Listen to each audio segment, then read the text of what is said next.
Bismillahirrahmanirrahim. Assalamualaikum warahmatullahi wabarakatuh. Alhamdulillah wassalatu wassalamu ala rasulillah.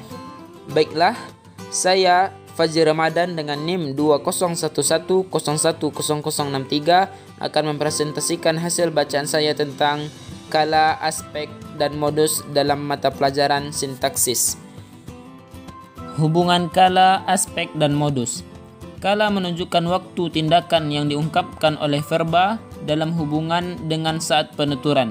Kemudian aspek menunjukkan segi arti verba yang berkaitan dengan dimulainya, berlangsungnya, terjadinya, diulang tidaknya, selesai tidaknya, atau adanya hasil tidak dari tindakan tersebut.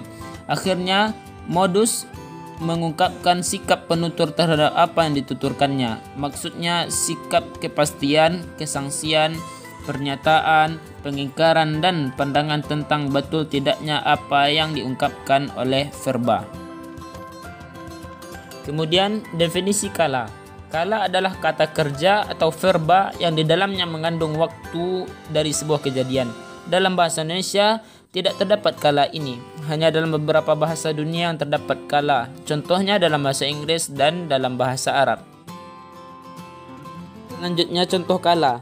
Dalam bahasa Inggris, kita ambil contoh dari kata pergi, yakni go untuk verb 1 yang menandakan present tense, kemudian when untuk verb 2 yang menandakan past tense, dan gone untuk verb 3 yang menandakan present perfect tense. Dan dalam bahasa Arab, contoh kala dari kata pergi yaitu dhahaba yadhhabu. Dhahaba adalah fi'il madi dan yadhhabu adalah fi'il mudhari'. Sedangkan dalam bahasa Indonesia sebagaimana disebutkan tadi bahwasanya bahasa Indonesia tidak memiliki kala, akan tetapi dalam prakteknya digunakan kata konjungsi waktu.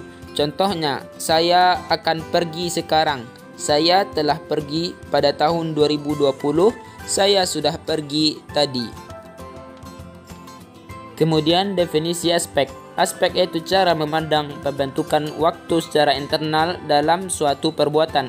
Aspek itu menyangkut beberapa segi dari apa yang diungkapkan oleh verba atau kata kerja, yakni permulaan, penyelesaian, hasil, keberlangsungan, pengulangan, kebiasaan, keterikatan pada saat yang terbagi, dan dalam keadaan. Selanjutnya contoh aspek, yakni 1. Aspek permulaan atau inkuatif, 2. Aspek penyelesaian atau perfektif dan imperatif, 3. Aspek hasil atau resultatif dan non-resultatif, 4. Aspek keberlangsungan atau duratif dan progresif, 5. Aspek pengulangan atau iteratif, 6. Aspek kebiasaan atau habituatif, 7. Aspek keterikatan pada saat tak terbagi atau punktual, kemudian yang ke-8 aspek keadaan atau statif.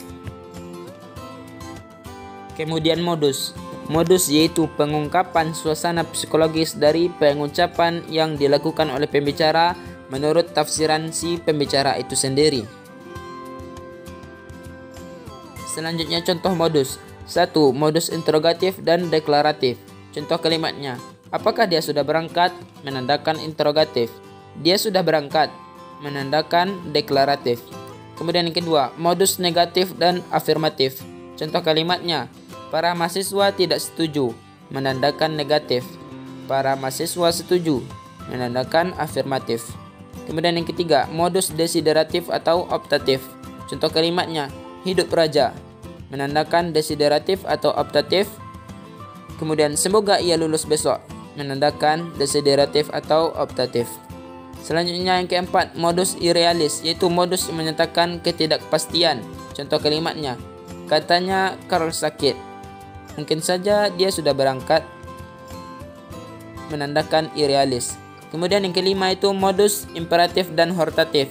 Contoh kalimatnya, tulislah ini, imperatif, jangan menyeberang di sini, imperatif, marilah kita berangkat, hortatif. Mungkin sekian yang dapat saya sampaikan.